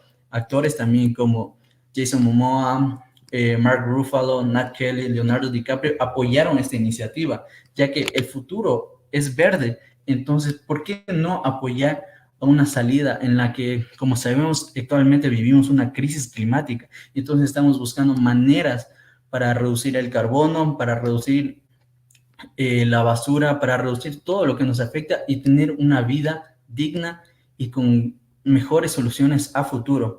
Entonces, detrás de todo lo que fue Yasuní hubo un gran equipo moviéndose, y lo que a mí más me encantó de toda esta campaña es que a través de la naturaleza, a través de videos, de todas las cosas que se movían a través de redes sociales, no solamente creamos conexiones, no solamente creamos amigos, sino creamos hermanos, creamos una familia en la que todos, por una vez o por 2 veces en la vida, dijimos sí, quisimos hacer parte de este cambio. Entonces fue un golpe interesante de cómo las redes sociales, como una historia, como una persona o como una parte de la tierra puede cambiar el rumbo de la historia, y podemos hacer algo por nuestra tierra. Y después de esto, el resultado final fue la noticia que más alegró a millones de ecuatorianos. De hecho, el 60% de ecuatorianos votó por el sí. Y como leen aquí, fue una noticia global. Todo el mundo estaba hablando, redes, periódicos, o sea, grandes compañías que no conocían mucho este caso, fueron la voz también detrás de el Ecuador, detrás de la gente indígena que luchó por varios meses para que esto sea posible. Llegamos a todas las pantallas en todo lado, pero gracias a la comunicación y a la manera en la que contamos las historias, las anécdotas, los hechos que pasaban a través del día a día, los días que nos demorábamos en hacer campañas, en hacer videos, pero todo fue, no solamente guiones, sino totalmente fue hecho con todo el corazón, y por eso estas historias fueron con gran alegría, y fue una máquina en ir, regresar, traer chicos, alegrar vidas y también llevar el mensaje que era cuidar la naturaleza. Y con esto yo quería cerrar y también quería invitarles a que podamos conversar, y si tienen alguna duda o después de todo esto tienen algunas cosas más que quieran saber sobre Ecuador, sobre cómo podemos contactarnos, también les dejaré mis redes sociales. Y también antes de terminar, yo quería decirles que creemos historias, que no solamente esperemos que alguien más nos cuente la suya, sino nuestra voz, nuestro corazón y nuestra pasión por querer algo no nos va a quitar nadie, y que nosotros podemos hacer mucho más que solo decir pequeñas cosas, sino salgamos al mundo y creemos en que el futuro está en nuestras manos y que podemos hacer mucho más por esta tierra, por nuestros animales, por nuestras futuras generaciones, y que el cambio es hoy, no es mañana, es hoy.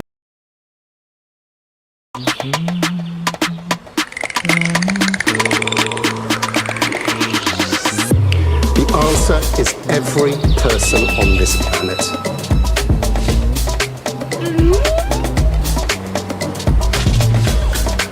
We still have a chance to make greenhouse gas emissions tumble. Amazing. So, Merna, how is going to be this? You will say the questions and I will translate them for Inewe. Inewe, Okay. Merna nos va a decir las preguntas y yo las voy a traducir para ti, ¿va? De acuerdo. Vale. So the first question, oh, sorry. The first question we have for now is, how do you think other countries can follow in Ecuador's footsteps? So, ¿cómo piensas que otros países pueden seguir los pasos que Ecuador ha tenido alrededor del Yasuní? Creo fundamentalmente que nos sigan también a través de cada una de las redes, de no solamente estas redes que son comunes como noticieros, que están avalados por el gobierno, sino hay muchas redes sociales más que pueden ser directas y con información real, no es información falsa, y que también apoyemos estas iniciativas donde partes de la gente indígena, de la gente que verdaderamente está luchando por todo esto, y cómo desde la parte indígena podemos hacer un cambio. Entonces, crear voces y lleguen, es por eso mismo que puse de que nuestras voces rompen barreras y pueden llegar a otros lugares del mundo, compartiendo y sintiéndonos primero, partiendo desde la empatía de que qué es lo que harías tú si estuvieras en nuestro lugar, y cómo nosotros podemos ayudarnos y brindamos apoyo mutuo, así sea una compartida o un reposteo, todo nos puede servir, pero esa es la conexión que queremos hacer desde Ecuador y para todo el mundo, y también desde otras partes del mundo, ayudarles a ustedes con sus problemáticas. Okay, so what Inewe says, Merna, is basically that we should explore other networks rather than those media, like the mainstream media that you have access to the news. Always explore new ways of getting what's going on, and share with your comrades. And as he shared during the session, our voices can cross borders and go ahead. So we should motivate and empower the collaboration, so in between the nations, as a summary. Let's go with the next question. That's amazing. The second question is, how do you get involved in this big campaign you worked in, like the Yasuni? ¿Cómo te involucraste en la campaña tan grande como el Yasuní? ¿De dónde llega esta conexión? Justo estaba terminando mis clases y en Ecuador se ve, bueno, esta campaña fue hace 10 años y el Estado no la aprobó. Entonces, 10 años después, todos empezamos a ver que ya había maquinaria. Entonces, yo también yo manejo lo de las redes sociales, entonces compartía en clases y después de lo que los chicos vieron lo que hacía en la ciudad, ellos también me dijeron, loco, vamos y hagamos contenido para Muyo TV y todo eso. Entonces, ellos me involucraron, empezaron a darme como pautas de qué más debería hacer y de hecho con ellos, como ellos tenían el equipo necesario para hacer grande esta campaña, entonces nosotros pusimos a hacernos dibujos, pancartas, reels cortos, TikToks, o sea, de todo funcionó. Entonces yo por mi parte era como solo comunicador, pero hubo otro grupo también que hacía diferentes cosas, entonces todos estábamos envueltos y todos teníamos un rol fundamental para llevar esto y por eso te digo que fue una campaña grande a nivel global que gracias a estas conexiones entre países fue lograda a escucharse en todos lados. Entonces creo que ese sentimiento fue... Yeah. So Inewe just shared that he was actually finished his classes, Merna, and then this campaign like start evolving and everyone took their roles. Some people was doing some frames like cartels and like publicity to try to bring these voices out. But something that he highlights, Inewe highlights, is that the interconnection in between these people out of Ecuador made possible to get the outreach that they got in Ecuador, even though that this campaign was 10 years old.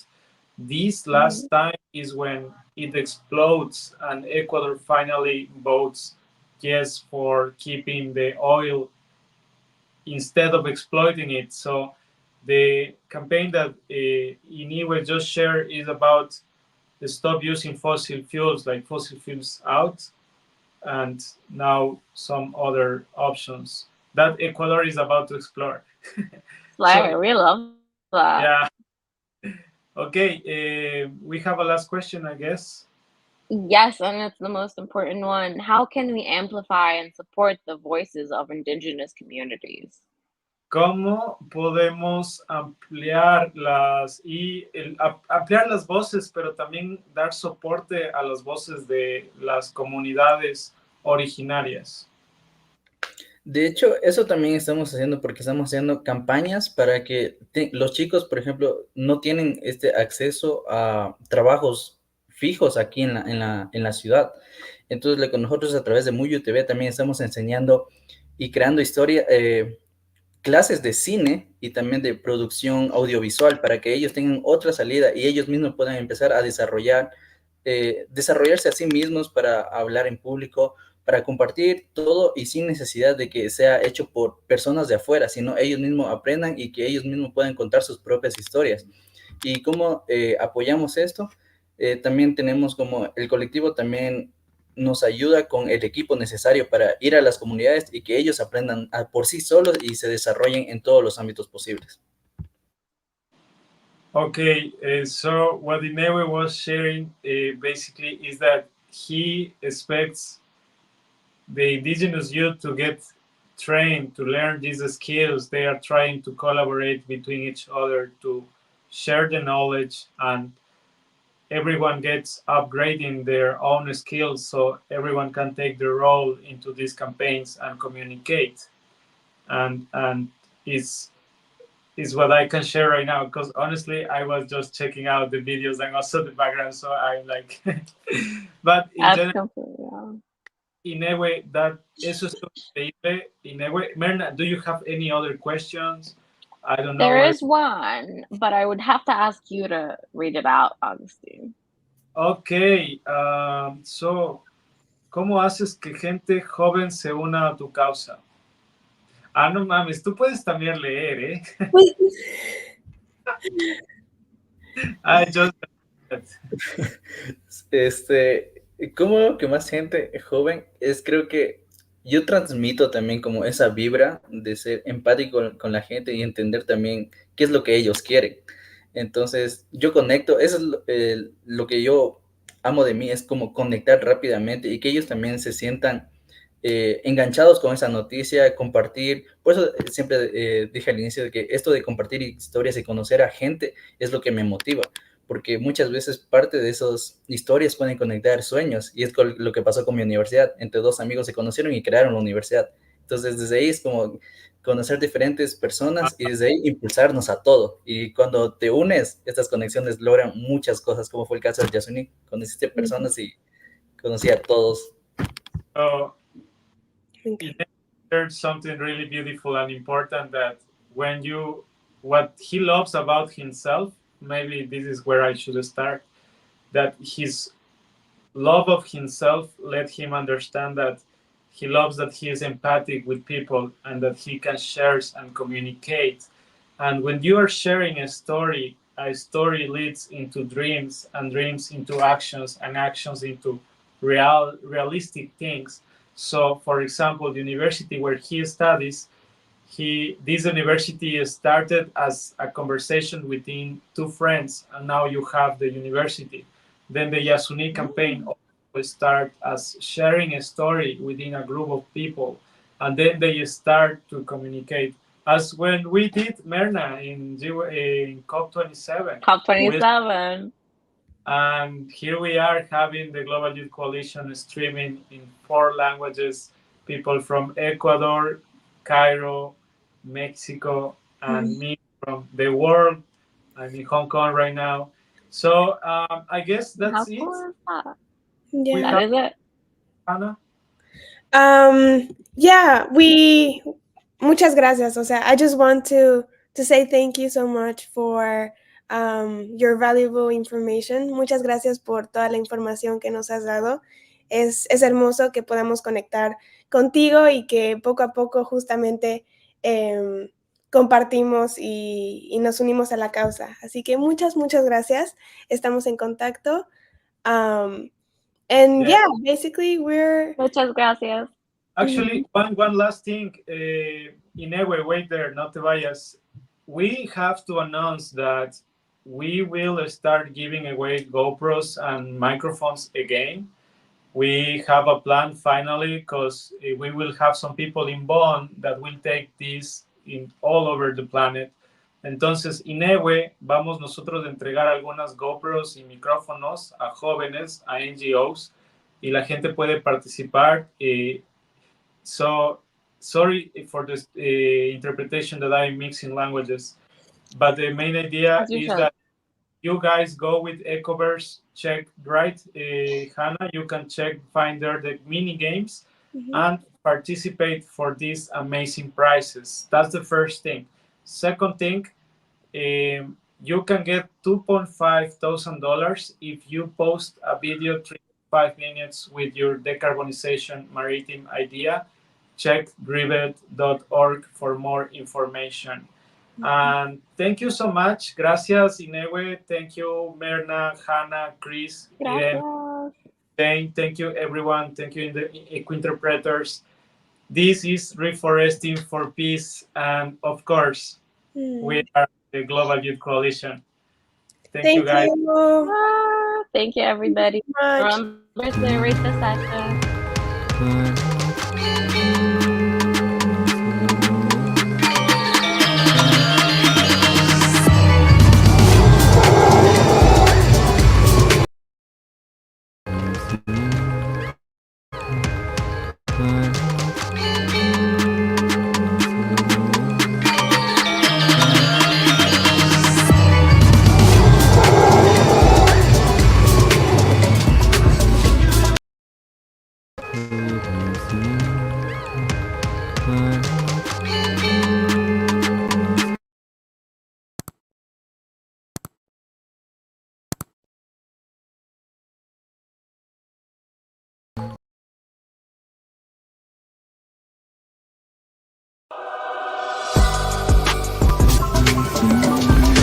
So when I say we have 2 years